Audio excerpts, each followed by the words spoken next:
ஒரு குறிப்பிட்ட பறவையின் முட்டை கிட்டத்தட்ட கோள வடிவமாக உள்ளது. முட்டையின் ஆரம் ஓட்டிற்கு உள்ளே 5 மில்லிமீட்டராகவும் ஓட்டிற்கு வெளியே 5.3 மில்லிமீட்டராகவும் உள்ளது எனில் ஓட்டின் தோராய கன அளவை காண்க. நமக்கு இங்க என்ன கணக்கு கொடுத்துருக்காங்க அப்படின்னா ஒரு கோளம் இருக்குது, அதனுடைய ஆரம் வந்து 5ல இருந்து 5.3 வந்து இன்க்ரீஸ் ஆயிருக்கு, அதாவது உயர்ந்து இருக்குது. அப்படி இருக்கும்போது அதனுடைய கன அளவில் ஏற்படும் தோராய மாற்றத்தை வந்து கண்டுபிடிக்க சொல்லியிருக்காங்க. இதான் நம்மளுடைய கணக்கு. ஓகே, இப்போ நம்ம வந்து கணக்கை ஸ்டார்ட் பண்ணலாம். ஃபர்ஸ்ட் நம்ம கோளத்தினுடைய கன அளவு ஃபார்முலா எடுக்கலாம். 4/3 பை ஆர் கியூப்.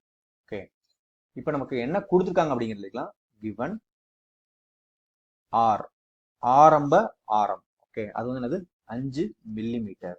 ஓகே, அதுக்கப்புறம் டெல்டா ஆர் கொடுத்துருக்காங்க, அது வந்து என்னது நமக்கு 5.3 minus 5 is equal to 0.3. Okay, இப்போ நம்ம என்ன பண்ண போறோம்னா இதுல இருந்து டிஃபரன்ஷியல் கண்டுபிடிக்க போறோம். So V is equal to 4/3 pi r. Okay, so நமக்கு V dash is equal to நமக்கு 4/3 பை.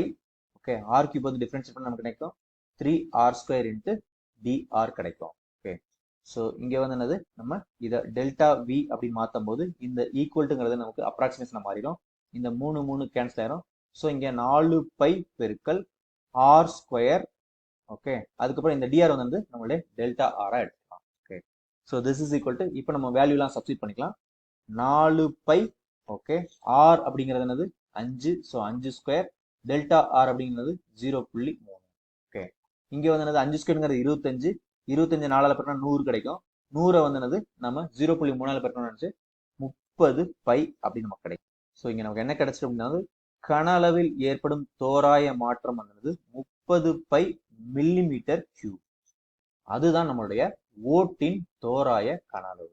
ஸோ இப்போ வந்து அதான் கண்டுபிடிச்சோம். ஓட்டின் தோராய கன அளவு is equal to 30 pi millimetre cube. இதான் வந்து கண்டுபிடிக்க சொல்லியிருக்காங்க, அதை நாம கண்டுபிடிச்சிட்டோம். இப்போ அடுத்த கணக்கு பார்க்கலாம். மனிதனின் இரத்த குழாயின் குறுக்கு வெட்டானது வட்ட வடிவம் என கொள்க. ஒரு நோயாளிக்கு இரத்த குழாய் விரிவடைவதற்கான மருந்து கொடுக்கப்பட்டுள்ளது. இரத்த குழாயின் ஆரம் 2 மில்லிமீட்டரிலிருந்து 2.1 மில்லிமீட்டராக அதிகரிக்கும் போது அதன் குறுக்கு வெட்டு பரப்பு தோராயமாக எந்த அளவு அதிகரிக்கும்? ஓகே, இந்த கணக்கு நமக்கு எப்படி பார்க்கலாம் அப்படின்னா ஒரு வட்டத்தினுடைய ஆரம் வந்து 2ல இருந்து 2.1 அதிகரிக்கும் போது அதனுடைய பரப்பளவு வந்து தோராயமாக எவ்வளவு அதிகரிக்கும் அப்படின்னு சொல்லி நமக்கு கேட்டிருக்கிறாங்க. ஃபர்ஸ்ட் நமக்கு கொடுத்துருக்கிறது எழுதிக்கலாம். ஆரம்ப ஆரம் வந்து நம்ம கொடுத்துருக்காங்க, அதாவது r is equal to 2 millimetre. அதுக்கப்புறம் என்னது ஆரத்தில் மாறுபாடு, அதாவது delta r is equal to 2.1 minus 2 is equal to 0.1 அப்படின்னு கொடுத்துருக்காங்க. ஓகே, நாம இப்போ வந்து வட்டத்தின் பரப்பளவு எழுதிக்கலாம். பரப்பளவு A is equal to pi r². நாம என்ன கண்டுபிடிக்கணும் அப்படின்னா டெல்டா ஏ வந்து கண்டுபிடிக்கணும். அதுக்கு என்ன பண்றேன் அப்படின்னா ஃபர்ஸ்ட் இதை டிஃபரன்ஷியல் யூஸ் பண்ணி டிஃபரன்ஷியேட் பண்றேன். So dA is equal to pi into 2r into dr. Okay, இப்போ நான் வந்து என்னது நமக்கு தேவையான தோராய மதிப்புக்காக டெல்டா ஏ அப்படின்னு எழுதுறேன். ஸோ இந்த ஈக்குவல்ட்டுங்கிறது அப்ராக்சிமேஷன் மாறிடும்.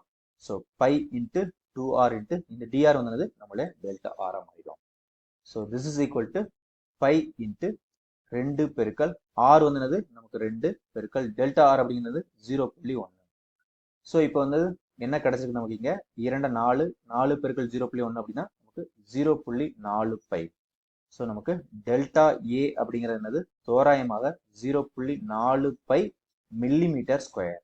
ஓகே, நமக்கு என்ன கேட்டிருக்காங்க அப்படின்னா குறுக்கு வெட்டு பரப்பு தோராயமாக எந்த அளவு அதிகரிக்கும். அந்த இரத்த குழாயினுடைய குறுக்கு வெட்டு பரப்பானது நமக்கு 0.4 பை மில்லிமீட்டர் ஸ்கொயர் அதிகரிக்கும் அப்படிங்கிறதா நம்மளுடைய ஆன்சர். அதை இங்க வார்த்தையால எழுதியாச்சு. இதுதான் கேட்டிருக்காங்க, அதை நாம கண்டுபிடிச்சிட்டோம். இப்ப நாம அடுத்த கணக்கு பார்க்கலாம். புதிதாக உருவாக்கப்பட்ட ஒரு நகரத்தின் வாக்காளர்களின் எண்ணிக்கையில் 1000கள் அதிகரிப்பு v of t is equal to 30 கூட்டல் 12t² மைனஸ் t³. இங்கு 0 less than or equal to t less than or equal to 8 என்பதால் மதிப்பிடப்படுகிறது. இங்கு t என்பது ஆண்டுகளை குறிக்கிறது எனில் காலம் 4 இருந்து 4/1/6 வருடமாக இருக்கும்போது ஏற்படும் தோராய வாக்காளர்களின் எண்ணிக்கை மாற்றத்தை காண்க. ஓகே, நமக்கு இங்க வந்து கணக்குல வந்து கொஞ்சம் வித்தியாசமா கேட்டிருக்காங்க. ஒன்றும் கிடையாது. டி வந்து 4ல இருந்து 4/1/6 மாறும்போது வியினுடைய மாற்றம் என்ன அப்படிங்கறத நம்மளுடைய கணக்கு. ஓகே, ஃபர்ஸ்ட் நமக்கு கொடுத்துக்கிறது எழுதிக்கலாம். நமக்கு v of t என்ன கொடுத்துருக்காங்க இங்க 30 plus 12 t square minus t cube அப்படின்னு கொடுத்துருக்காங்க. அப்புறம் ஆரம்ப t கொடுத்துருக்காங்க இஸ் ஈக்குவல் டு 4 அப்படின்னு கொடுத்துருக்காங்க. அதுக்கப்புறம் டெல்டா t கொடுத்துருக்காங்க. அது என்னது 4 1/6 மைனஸ் 4 இஸ் ஈக்குவல் டு 1/6. இது வந்து என்னது நம்ம சிம்பிளை பண்ணாமலே கண்டுபிடிக்கலாம். இது வந்து கலப்பு பின்னத்துடைய பண்பு.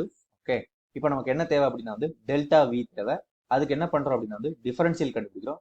So v dash is equal to இது வந்து மாறிலி, அதனால 0 ஆயிரும். பிளஸ் இங்கே வந்து என்னது 12 பெருக்கல் டி ஸ்கொயர் டிஃபரன்ஷியல் எனக்கு என்ன கிடைக்கும் 2t கிடைக்கும் இன்ட்டு நமக்கு dt. அதுக்கப்புறம் மைனஸ் இங்கே வந்து என்னது 3t square into dt. Okay, so this is equal to இங்க 24t மைனஸ் இங்கே வந்து என்னது 3t square into dt. Okay, so இதான் நம்மளுடைய v டேஷ். இது வந்து என்னது நம்ம ஃபர்ஸ்ட் இந்த மதிப்பு கண்டுபிடிச்சிடலாம்.